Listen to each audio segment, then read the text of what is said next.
नर्मदे हर, जय राम कृष्ण हरि। भक्त के प्रश्न आए हैं कि गुरुजी, हम नर्मदा परिक्रमा गाड़ी से कर रहे हैं तो जहाज कब बंद होंगे? कृपया हमें उनका नंबर प्राप्त हो सकता है ना। एक भक्त का प्रश्न है कि हम नंगे पैर परिक्रमा लगा सकते हैं। एक भक्त का प्रश्न है शिवरात्रि से यदि हम परिक्रमा आरंभ करते हैं तो हम समुद्र पार करेंगे, तो समुद्र पार करने के लिए क्या गर्मी में साधन हमें मिल जाता है जहाज का, नाव का? तो आज इस वीडियो में आपको संपूर्ण जानकारी देंगे। जो लोग बस से और फोर व्हीलर से परिक्रमा लगा रहे हैं, बाइक से परिक्रमा लगा रहे हैं, तो वो शिवरात्रि से परिक्रमा उठा रहे हैं, तो वो समुद्र को कैसे पार करेंगे और कब तक जहाज होन का समय, देखो जहाजों का भी एक समय है ना, कि वो कब कब से कब तक जो है हमें रेवा सागर पार करवाते हैं और उस पार उत्तर तट पर छोड़ते हैं। तो आज की इस वीडियो में हम आपको संपूर्ण जानकारी देने वाले हैं। उसके साथ साथ हम आपको वहां के जो नाविक हैं, जहाज के जो नाविक हैं, उनके नंबर भी आपको प्रदान करेंगे ताकि आपकी यात्रा में आपको तकलीफ ना हो। क्यों? क्योंकि आप जब वहां पहले से उनसे फोन पे बात कर लीजिए, है ना, तो आपका वो बुकिंग भी करवा देंगे, वहां की जगह आपका पंजीकरण करवा देंगे, तो आपको समस्या उत्पन्न नहीं होगी। क्योंकि कहीं लोग जो है महाशिवरात्रि से बस के द्वारा भी परिक्रमा आरंभ करेंगे, है ना, तो उनके सबके लिए ये वीडियो बहुत लाभदायक होने वाली है। तो आप सभी से हमारा निवेदन है, आप पहले हमारे चैनल को सब्सक्राइब कर लीजिए, है ना, हमारी वीडियो को लाइक कीजिए और हमारे सब्सक्राइब करने के बाद बेल आइकन दबाइए। हम ऐसी जानकारी लाते हैं जो आपको बड़े फायदे होंगे परिक्रमा में और महत्वपूर्ण जानकारी, तो हमारी वीडियो आप तक पहुंच जाएगी, है ना।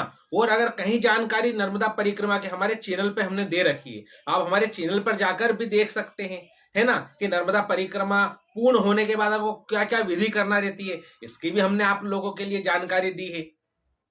उसके बाद हमारे ठाकुर जी की सेवा में जो है कल एक भक्त ने 101 रुपए का दान दिया था। उन भक्त से हम कहना चाहेंगे आपके ऊपर नर्मदा मैया खूब कृपा करें। आपने जो दान दिया उससे ठाकुर जी के लिए कल सब्जी की सेवा आई थी। माँ नर्मदा को सब्जी का भोग लगेगा और अभी जो मेथी की भाजी माँ के लिए, ठाकुर जी के लिए भोग के लिए बनाई है, तो 2 4 5 प्रकार की सब्जी की सेवा आपकी तरफ से ठाकुर जी को आज अर्पित की जाएगी। तो आपके ऊपर खूब माँ नर्मदा कृपा करे। और कोई भक्त यदि दान करना चाहता है ठाकुर जी की सेवा में, नर्मदा मैया की सेवा में, तो आप कर सकते हैं। चलिए वीडियो हम आरंभ करते हैं। तो सबसे पहला प्रश्न ये कि नर्मदा परिक्रमा क्या नंगे पैर कर सकते हैं, ये प्रश्न है। तो देखिए, आप नर्मदा परिक्रमा जो है नंगे पैर कीजिए, पर अभी के दौर में हम आपको बताएं कि नर्मदा परिक्रमा नंगे पैर करना बड़ा कठिन है ना। क्यों? क्योंकि अब हमें अधिकांश परिक्रमा में जो है रोड पर चलना पड़ता है ना। तो पहले क्या होता था कि नर्मदा मैया के किनारे किनारे चलते थे। तो माँ नर्मदा के किनारे चलने से यह होता था कि हमको एक तो माँ नर्मदा के बिल्कुल किनारे चलते थे, तो जो पॉजिटिव ऊर्जा प्राप्त होती थी, माँ की जो ऊर्जा वो बड़ी प्रभावशाली होती थी। रेतीला स्थान भी होता था, घास का स्थान भी होता था, तो आराम। पर अब जो है डैम बनने के कारण हमें रोड रोड बहुत चलना पड़ता है। तो रोड पर तो आप जानते ही हैं नंगे पैर चलना बड़ा मुश्किल है ना। उसके लिए पर हम आपको मना नहीं कर रहे हैं, माँ तो बड़ी कृपालु है, आप नंगे पैर चलिए, आपके ऊपर माँ खूब कृपा करेगी, माँ ही सामर्थ्य प्रदान करेगी। हमने देखा नर्मदा परिक्रमा करने गए थे, जब इतने हजारों परिक्रमा वासियों में 2 3 परिक्रमा वासी ऐसे थे जो नंगे पैर परिक्रमा लगा रहे थे। यदि आपकी श्रद्धा है तो आप बिल्कुल लगाइए। हमने आपको बता दिया क्योंकि दुर्गम राह है ना, आपके कहीं परिक्रमा बीच में खंडित ना हो, इसलिए आप पादुका पहन सकते हैं। बाकी आपकी इच्छा है तो माँ नर्मदा आपकी पर पल पर रक्षा करेगी, आपके संकल्पों को पूर्ण कराएगी, है ना। अब दूसरा प्रश्न ये था कि गुरुजी हम शिवरात्रि से परिक्रमा उठा रहे हैं।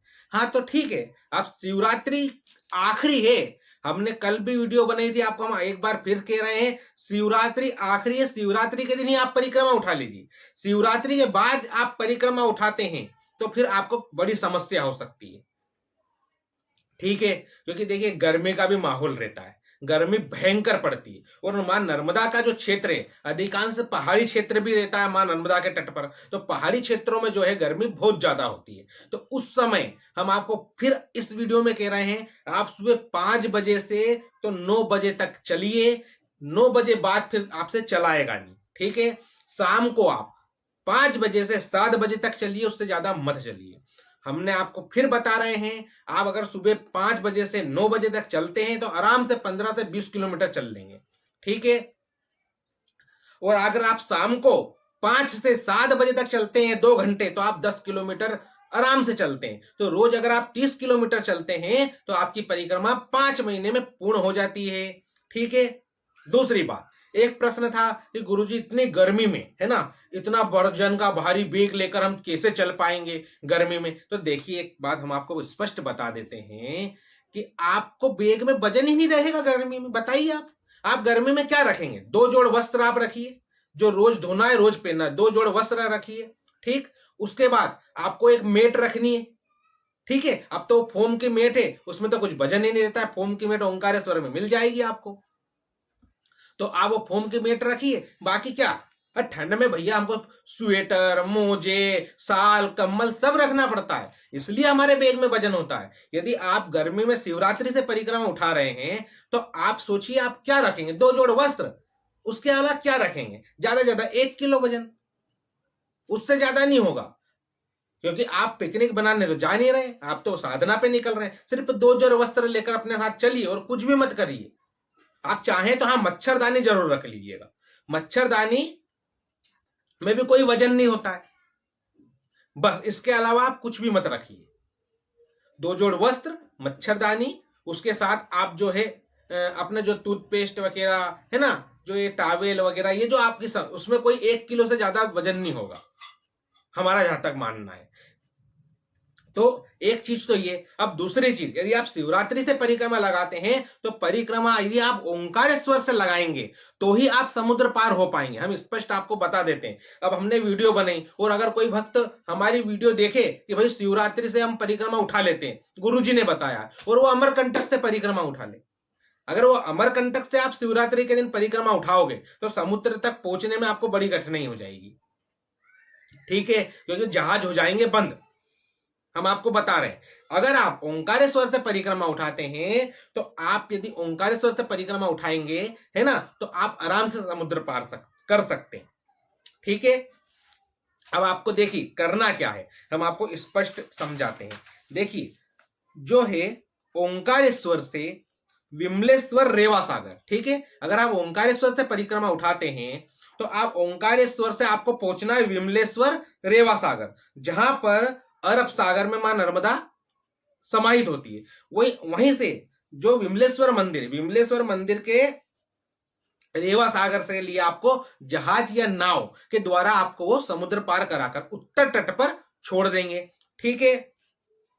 ये बात। अब देखिए, हम आपको बताते हैं जहाज कब बंद हो रहे हैं, ठीक है। ये जहाज कब बंद होंगे? जहाज बंद हो जाएंगे 19 अप्रैल रविवार, ठीक है। उस दिन है अक्षय तृतीया। अक्षय तृतीया के दिन नौका और जहाज बंद हो जाते हैं। हम आपको इस वीडियो में स्पष्ट बता रहे हैं, आप इस वीडियो को ज्यादा से ज्यादा शेयर करें ताकि हर नर्मदा परिक्रमा तक पहुंच जाए। जो व्यक्ति जनवरी फरवरी में परिक्रमा उठाते हैं, ठीक है, अक्षय तृतीया 19 अप्रैल रविवार 2026, इस दिन जहाज नौका सब बंद हो जाएगी।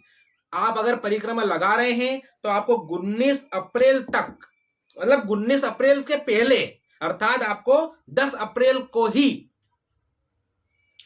जो है आपको विमलेश्वर मंदिर पहुंचना रहेगा रेवा सागर, ठीक है। अब इसकी दूरी कितनी है? अगर आप ओंकारेश्वर से परिक्रमा उठाते हैं तो ओंकारेश्वर से 900 किलोमीटर विमलेश्वर रेवा सागर है, रेवा संगम, ठीक है, 900 किलोमीटर, ठीक। अब आपने शिवरात्रि को परिक्रमा उठाई महाराज, तो आपको रोज 20 किलोमीटर चलना है। यदि आप रोज 20 किलोमीटर चलेंगे, ठीक है, तो आप 2 महीने में आप जो है रेवा सागर पहुंच जाएंगे, ठीक। अर्थात आपने देखिए शिवरात्रि है 15 फरवरी की, ठीक, और 19 अप्रैल को नौका और ये सब बंद हो जाएंगे समुद्र पार कराने के लिए। समझिए हमारी बात को।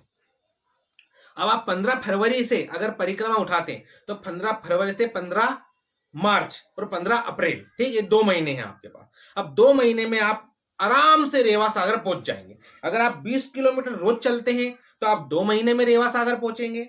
अगर आप ओंकारेश्वर से परिक्रमा उठा रहे हैं, ठीक है, और 30 किलोमीटर अगर आप रोज चलते हैं तो आप 30 दिन में ही रेवा सागर पहुंच जाएंगे। अर्थात 15 फरवरी से 15 मार्च को ही आप रेवा सागर पहुंच जाएंगे। आपको चिंता करने की कोई आवश्यकता नहीं है। यदि आप 25 किलोमीटर रोज चलते हैं तो आप 45 दिन में ओंकारेश्वर से रेवा सागर पहुंच जाते हैं, ठीक है। आप आराम से आप समुद्र पार कर जाएंगे, आपको कोई कठिनाई नहीं होगी महाराज। अब जहाज जो है कब से कब तक चलते हैं, तो जहाज जो है रेवा सागर पार कराने के लिए जो है दक्षिण तट से उत्तर तट जो है वो चलते हैं दशहरे से अक्षय तृतीया तक। कब तक चलते हैं? दशहरे से चालू हो जाते हैं तो वो चलते हैं अक्षय तृतीया तक, ठीक है। दशहरे से अक्षय तृतीया तक ही आप जो है रेवा सागर दक्षिण तट से उत्तर तट जा सकते हैं नौका से। उस बीच में जहाज बंद होते हैं, आपको चतुर्मास करना पड़ेगा। हमारी बात को ध्यान से सुनिए इस वीडियो को। यदि आप अक्षय तृतीया के पहले पहुंच जाएंगे, 5 दिन पहले, ठीक है, रेवा सागर विमलेश्वर मंदिर, तो आप आराम से उत्तर तट पर पहुंच जाए समुद्र के द्वारा, जहाज के द्वारा समुद्र पार हो जाएंगे। अगर आप समुद्र पार हो गए उसके बाद आपको चिंता करने की कोई आवश्यकता नहीं है, आपको चतुर्मास नहीं करना पड़ेगा, आप अपनी नर्मदा परिक्रमा आराम से पूर्ण कर लेंगे, ठीक है। हमने आपको अच्छे से समझा दिया है, ठीक। अब देखिए, आप ओंकारेश्वर से परिक्रमा आरंभ करते हैं शिवरात्रि के दिन। या तो आप पैदल परिक्रमा कर रहे हैं, या तो आप 4 व्हीलर से परिक्रमा कर रहे हैं, बस से परिक्रमा कर रहे हैं, ठीक है। और आप चाहते हैं कि हम पहले से ही, है ना, वहां पे रेवा सागर में जो होदी घाट, रेवा संगम तीर्थ विमलेश्वर, ठीक है, वहां पर यदि हम नाव बुक कराना चाहते हैं, बड़ी नाव बुक कराना चाहते हो आप, ठीक, आप चाहते हो कि हम बस से जा रहे हैं, कार से जा रहे हैं, तो अभी से हम नाव बुक करा ले, तो आप करा सकते हो। हम आपको उनके नंबर दे देते हैं, ठीक है। तो आप उनके नंबर पर आप फोन लगा लीजिए, फोन लगा लीजिए और आप अपनी नाव का बुक करा लीजिए। तो हम आपको नंबर दे रहे हैं हमारे स्क्रीन पर। देखिए, सबसे पहले तो संकेत पटेल है, ठीक है, संकेत भाई, आप इनसे हम नंबर दे रहे हैं, इस नंबर पर फोन लगा लीजिए और आप उनसे नौका बुक करा लीजिए, ठीक। एक है जिग्नेश पटेल, जिग्नेश भाई, ठीक, इनके भी हम आपको नंबर दे रहे हैं स्क्रीन पर, आप इनसे भी फोन लगा लीजिए, ठीक। तो आपके का ये जो है विमलेश्वर में आपका पंजीयन करा देंगे तो आपको दिक्कत नहीं होगी। ये आपका पंजीयन करा देंगे, आपकी नौका बुक रहेगी। अगर आप कार से और बस से परिक्रमा लगा रहे हैं तो आपको बिल्कुल समस्या नहीं होगी, ठीक है। हमने आपको स्पष्ट रूप से सब कुछ समझा दिया है, हमने आपके नंबर दे दिए हैं। हम एक बार फिर आपको कहते हैं, अगर आप महाशिवरात्रि के दिन परिक्रमा उठाते हैं तो आपको अक्षय तृतीया के पहले पहले रेवा सागर संगम घाट पर पहुंचना पड़ेगा। अक्षय तृतीया के दिन से ही नौका, जहाज, बड़ी नाव, छोटी नाव अर्थात सब बंद हो जाती है। फिर वो दशहरे के बाद आरंभ होती है, ठीक है। इसलिए आप यदि अक्षय तृतीया के बाद रेवा सागर, है ना, दक्षिण तट से चलते हुए विमलेश्वर पहुंचते हैं तो अक्षय तृतीया के बाद आपको नौका नहीं मिलेगी, आपको चतुर्मास करना पड़ेगा। यदि अक्षय तृतीया के 4 दिन पहले, 5 दिन पहले आप रेवा सागर विमलेश्वर पहुंच जाते हैं तो आप दक्षिण तट से उत्तर तट नौका दो के द्वारा पार आराम से कर सकते हैं। एक बार उत्तर तट पहुंच गए तो आपको चतुर्मास नहीं करना पड़ेगा, आपकी परिक्रमा आराम से पूर्ण हो जाएगी, जिस हिसाब से हमने आपको बताया है, आपको गाइड किया है, ठीक है। तो महाराज, आप ओंकारेश्वर से परिक्रमा उठाते हैं शिवरात्रि के दिन तो ही आप रेवा सागर पार कर पाएंगे हमारे सब आराम से।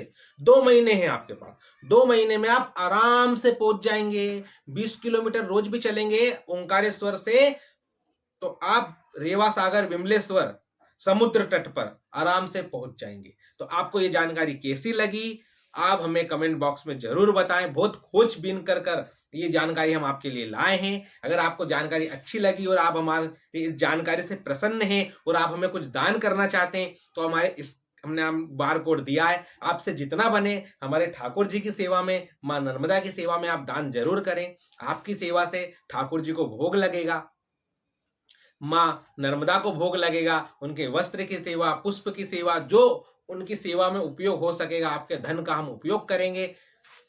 आज की वीडियो अच्छी लगी तो हमारे चैनल को सब्सक्राइब कर लीजिए, आपसे हमारा निवेदन है। और जिस व्यक्ति ने हमारी इस वीडियो को पूरी देखा है उसको बहुत बहुत आभार, साधुवाद, आपका धन्यवाद। हमारी वाणी से किसी भी भक्त को कुछ आहत हुई हो तो हम क्षमा प्रार्थी हैं। आप सभी को हमारा नर्मदे हर। जय राम कृष्ण हरि।